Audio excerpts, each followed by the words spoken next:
मांजरेकरांसोबतचा अनुभव कसा होता? Awesome. Great. Awesome. Because he is a very great man. He is a great man. He is a super talented director. Yes yes yes. त्यांना ना माहिती असतं की आपल्याला काय दिसणार आहे, ते तसं दिसेपर्यंत ते तुमच्याकडनं काम करून घेतात. ना ते कंटाळतात ना तुम्ही कंटाळता त्यांच्याबरोबर काम करताना. त्यांना जे हवंय ते त्यांना मिळेपर्यंत ते करायचं, पण नंतर नंतर असं होतं की आपली वेवलेंथ मॅच होते आणि मग आपण त्यांना हवंय तसं करायला लागतो. अमेझिंग अमेझिंग होतं ना. अमेझिंग. कारण मला एकदा सिद्धार्थ जाधव बोलले की लक्षा तू एकदा मांजरेकर साहेबांबरोबर काम कर. म्हणलं आम्हाला कोण नेतंय म्हटलं नाही का, आणि म्हणले तू एकदा काम करून बघ, म्हणजे जगातला म्हणजे तुला सर्वात सुखद अनुभव आणि खूप शिकायला मिळेल तुला. असं खूपच. त्यामुळे मी तुला ते विचारलं. तुम्ही मगाशी मला विचारलं ना लाईफ चेंजिंग भूमिका, हे जे मी जसं मनीषा सांगितलं तशी दुसरी भूमिका ही नाही वरणभातची काकी. तो एक लाईफ चेंजिंग हे होता. आणि मजा म्हणजे महेश सरांनी मी त्यांच्याबरोबर आधी एक फिल्म केली होती मी शिवाजी पार्क नावाची, आणि ती फिल्म मी ऍक्सिडेंटली केली होती. म्हणजे I was not casted for that film. म्हणजे त्यांनी मला जेव्हा सांगितलं होतं की असा असा रोल आहे वगैरे, तेव्हा म्हणजे मी इतका छोटा रोल फिल्म मध्ये नाही करायचा अशा याच्यात होते, कारण माझं बाकीचे साधारण लीड, पॅरलल लीड किंवा निगेटिव्ह लीड अशा ह्याच्यात काम करत होते, आणि मग एवढे छोटंसं का करा असा एक थोडासा हे होता. पण तेव्हा असं झालं की तो रोल करणारी जी मुलगी होती तिचा काहीतरी ऍक्सिडेंट झाला समथिंग. मग त्या प्रोडक्शन मॅनेजरनी मला फोन केला की इमर्जन्सी आहे, तू प्लीज येतेस का. आणि आपण एका क्षेत्रात काम करणारी लोक आहे, आपल्याला माहिती आहे की एखाद दिवस शूटिंग अडणं किंवा ही किती मोठी गोची होऊ शकते लोकांची. खूप मोठा हो. आणि एवढा मोठा तामझाम लागलेला, आणि अशोक मामांची डेट होती ती त्यांना कॉम्प्रोमाइज करता येणार नव्हती. म्हणजे जे काय सीन होते ते अशोक मामांबरोबर होते. तर म्हणलं चल 2 सीनचा रोल आहे, चल करूयात. अशोक मामांबरोबर आहे ना. तो म्हणला हो. म्हणून मी गेले शिवाजी पार्कला, आणि पहिला सीन झाला, आणि अभिदादा होता त्या फिल्मचा रायटर, अभिराम भडकमकर. आणि तो सीन झाला, आणि महेशजी मला म्हणले इकडे इकडे इथे बस, तू मला आधी नाही भेटलीस. म्हणलं सर तुमची खूप भीती वाटते. ते म्हणले का. म्हणलं नाही सर, असं उगीच असं मला भीती वाटली जाऊन तुम्हाला भेटण्याची वगैरे. तर मला म्हणाले चांगला झाला सीन. म्हटलं थँक्यू. आणि नंतर दुसऱ्या सीनमध्ये माझा जस्ट ॲपिअरन्स होता वगैरे, आणि अभिदादा आला, आणि अचानक माझ्या हातात अजून 4 सीन पडले, आणि ते सगळे माझ्यावर कन्वर्ट झालेले होते. कारण अगोदर तू केलं होतंस ना अभिराम भडकम. हो नाही, आणि हा पर्टिक्युलरली सीन जो अशोक मामांबरोबर झाला तो महेशजींना आवडला. त्या दिवशी संध्याकाळी पॅकअपला थोडा वेळ असताना सर आणि त्यांचा एडी असे सुहृद होतात, त्यांना एडी सुहृद आणि सर माझ्या वॅनिटीमध्ये आले आणि म्हणाले की माझ्याकडे एक खूप चांगला विषय आहे, पण तो बोल्ड आहे, आणि मला संभव वाटतंय की तू त्याच्यामध्ये त्या गोष्टीमध्ये परफेक्ट बसतीयस, तर तुला जर का वेळ असेल तर उद्या आम्ही इथे शूट करतोय, तर तू तिथे येऊन भेट, आपण लंचमध्ये डिस्कस करू. बरोबर. हे त्यांनी एका दिवसाच्या माझ्या शूटवर त्यांनी ते जोखलं होतं शिवाजी पार्कच्या. And I was overwhelmed like anything. म्हणजे त्या माणसांनी माझं ऑडिशन घेतलं नाही, काही नाही. दुसऱ्या दिवशी मी सेटवर गेले आणि त्यांनी मला वरण भातची गोष्ट ऐकवली. आय वॉज लाईक किती छान. ते म्हणले पण अजून फक्त स्क्रीन प्लेवर काम चालू आहे, पण ही अशी गोष्ट आहे अत्यंत दाहक, बोल्ड, अंगावर येईल अशी, तुझी तयारी आहे करायची? म्हणलं हो. ॲज अन ॲक्टर आपल्याला सगळ्याच गोष्टी एक्सप्लोअर करायच्याच असतात. म्हणलं हो, आहे माझी करण्याची तयारी. बरं, तर हे तू घरच्यांना सांगितलं होतंस? हो, ऑफकोर्स. की माझ्याकडे अशी फिल्म ऑफकोर्स. म्हणजे त्या दिवशी मी गोष्ट ऐकली आणि ते म्हणले की स्क्रीन प्ले कम्प्लीट झाला की मी एक नरेशन ठेवीन, तेव्हा आपण भेटू.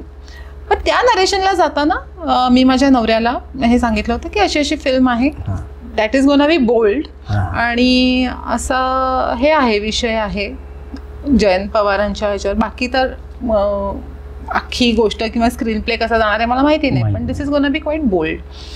तर तो म्हणला तू कम्फर्टेबल असशील तर तू कर, तुझं करिअर आहे, तुला आणि महेशजींबरोबर तू इतके एका दिवसाच्या कामात तू एवढी एक्सायटेड होतीस की इतकी मजा आली, असं काम झालं तसं काम झालं, तर तू it's all your decision and we are with you, काहीच हे नाही.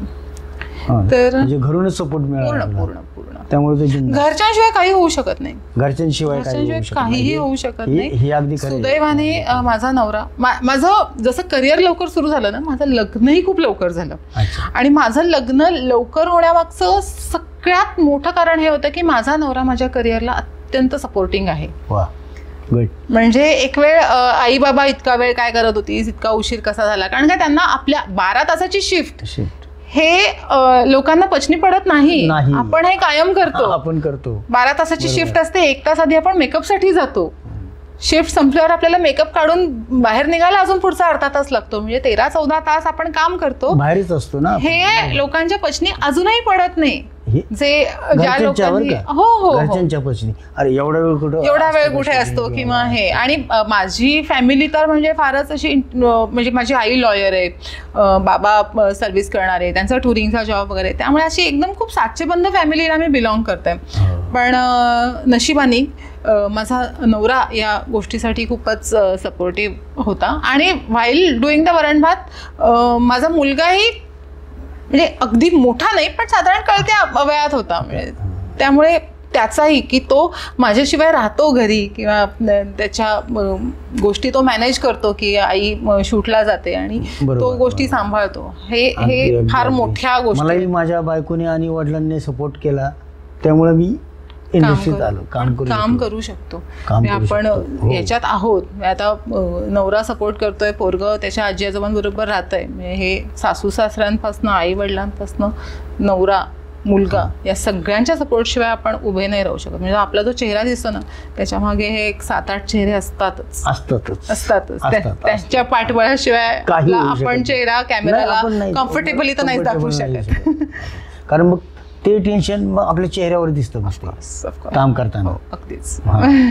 तर म्हणजे वरण भातचा विषय निघाला म्हणून त्यातले काही किस्से, म्हणजे वरण भात खरं ना, तो म्हणजे not only for me but it is a jerk for the industry. म्हणजे मी इतके सिनेमे बघितलेत ना, म्हणजे सगळे, म्हणजे माझा असा भेदभाव नसतो. मी साऊथ पासनं वर्ल्ड सिनेमा बघते. मी टर्किश फिल्म एवढ्या बघितल्यात, मी कोरियन फिल्म्स एवढ्या बघितल्यात, मी स्पॅनिश फिल्म्स एवढ्या बघितल्यात, तेलुगू, तमिळ तर लाईक माझं तर भयंकर आवड आहे मला साऊथ इंडियन मूव्हीजची. मराठी तर बघतेच ऑफकोर्स, हिंदी बघते.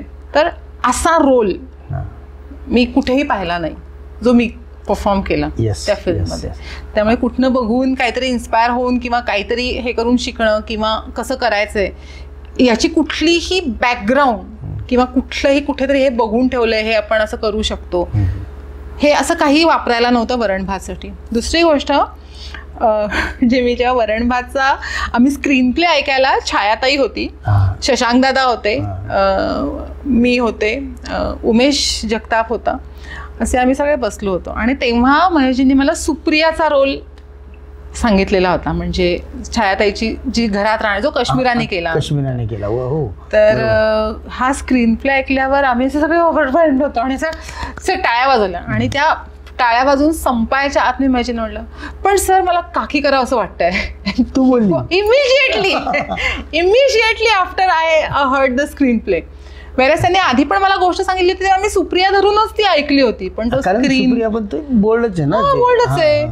पण जेव्हा मी हे स्क्रीन प्ले ऐकला, म्हणलं सर मला काकी करायचंय, सर मला काकी करायचंय. ते म्हणले अगं ते थोडंसं वय जास्त आहे त्या बाईचं वगैरे, म्हणून मलाच करायचं. तर मग त्यांनी मला म्हणले थांब जरा, आता नको, मला माझं डोकं मला विचार करू दे वगैरे वगैरे. म्हणलं सर मला काकीच करायचं, नाही तर तुम्ही सांगाल ते मी करेन, पण मला काकी करायचंय. हा. आणि त्यांना प्लस कितपत मी बोल्ड करू शकणार आहे किंवा हा त्यांना अंदाज होता. म्हणजे I was not very much on for nudity. ते त्यांना माहिती होतं की माझ्या न्यूडिटीच्या लिमिट्स खूप होत्या, त्यात मी किसिंग सीन नाही करणार वगैरे, असे माझे जे नॉर्म्स आहेत जे होते ते त्यांना माहिती होते की म्हणजे बोल्ड सीन करणं इज डिफरंट आणि बॉडी शो किंवा एक एक्सपोज किंवा न्यूडिटी करणं ही गोष्ट वेगळी. तर त्याच्यामध्ये I was not very comfortable. तर तेही त्यांना माहिती होतं. मग त्यांना नंतर जेव्हा परत एक मीटिंग आणि एक आमच्या लेखकांशी जयंत पवार सरांची जेव्हा एक इंटरॅक्शन होती तेव्हा ते म्हणले कर तू काकीच कर असं त्यांनी दिला. झालं मला. आणि मग काकी हिट झाली. आणि किती हिट झाली काकी. हो त्याच्यासाठी वजन वाढवलं मी. आता ते कमी होत नाहीये. पण डुईंग काकी वॉज वंडरफुल एक्सपिरियन्स. वंडरफुल. म्हणजे ते डिसिजन तू जे घेतलंस ते करेक्ट होतं. हो. हट्ट नाही. तुला ते माहिती होतं की हा तुला ते जाणून आलं. ना सुप्रिया पण सुंदरच लिहिलं होतं.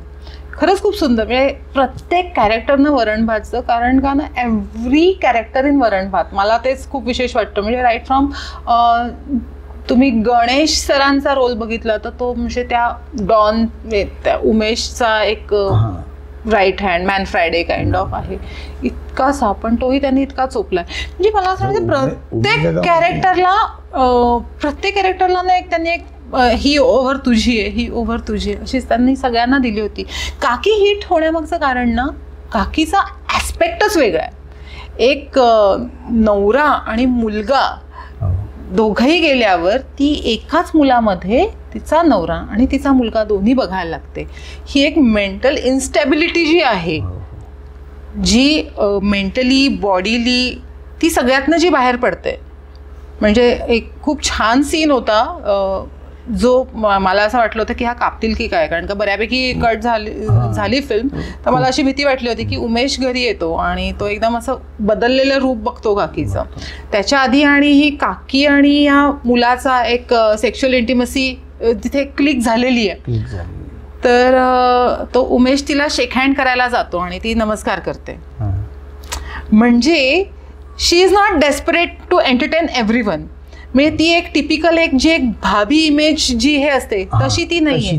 तिचा जीव त्या मुलामध्ये अडकलाय. दॅट पर्टिक्युलर त्या दिग्यामध्ये अडकलाय की ज्याच्यामध्ये ती तिचा नवरा आणि तिचा मुलगा दोन्ही बघतीये. त्यामुळे एक गिवन अ मॅच्युअर्ड एक ऑप्शन आल्यावर ती त्याला धन्यवाद करून जा करते. म्हणजे तिचं विश्व त्या एका मुलामध्ये सामावलंय.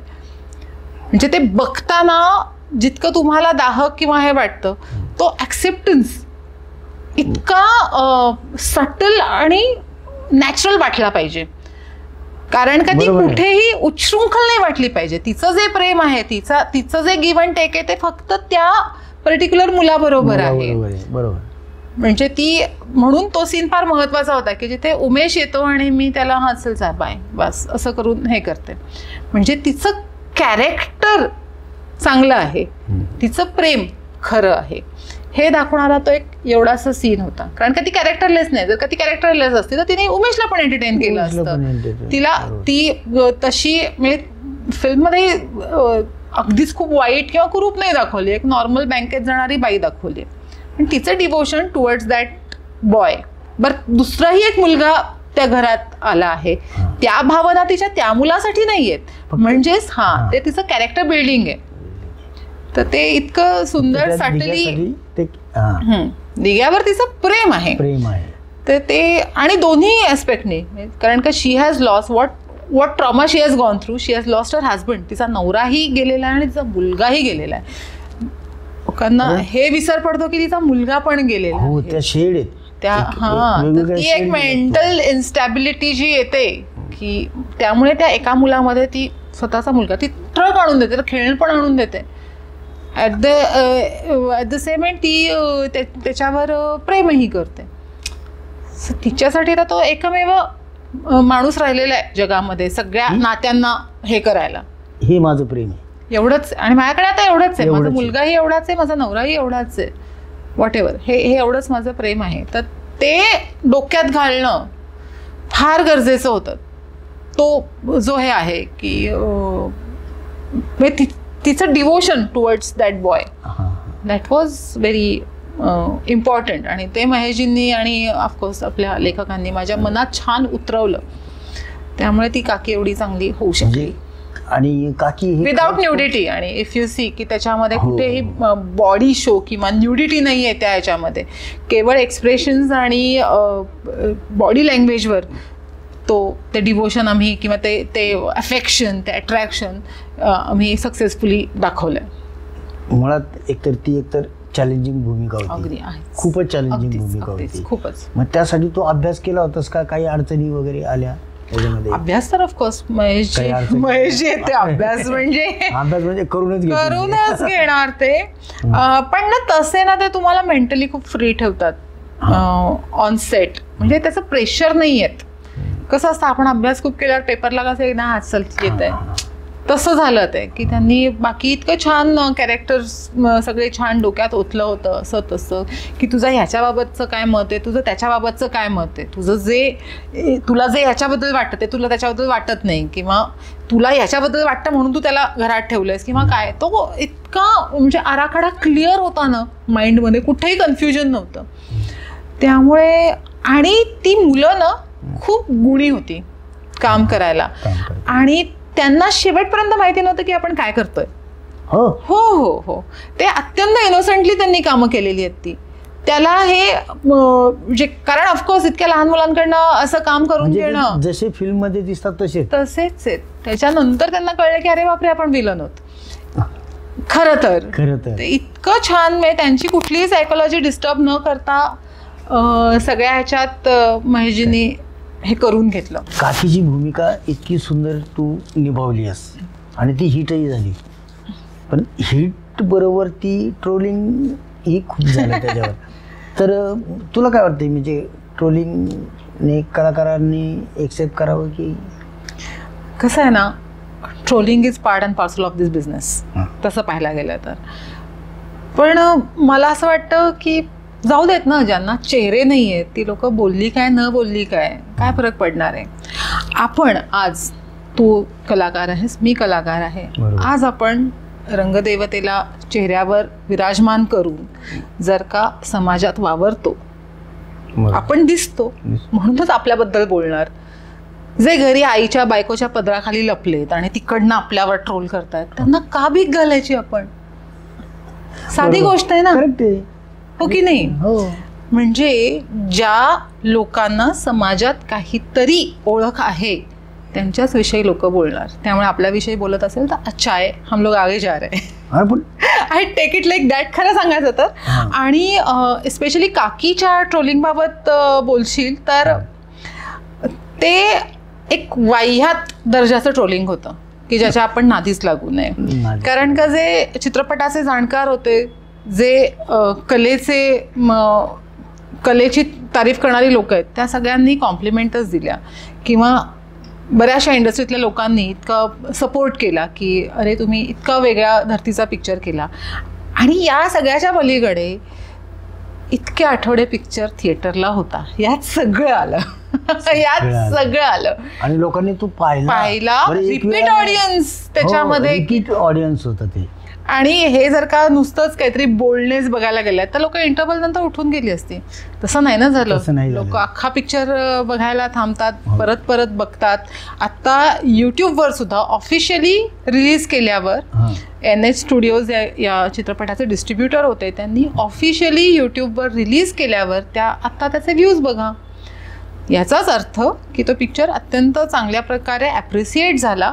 ट्रोलिंग करणारे करतच राहणार, त्याचा हेच नाही, प्रश्नच नाही. एखादा रील लोकांना सुद्धा ट्रोलिंगचा विषय होऊ शकतं. तर आपण तर पिक्चर केलाय बॉस.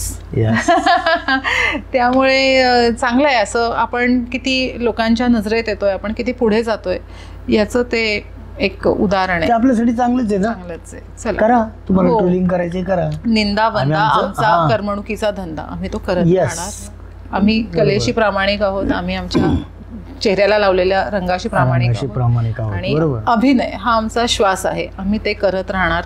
त्याच्यावर तुम्हाला ट्रोल करायचे करा, पण तुम्ही ट्रोल करताय म्हणजे तुम्ही आम्हाला बघताय, हे तुम्ही नाकारू शकत नाही.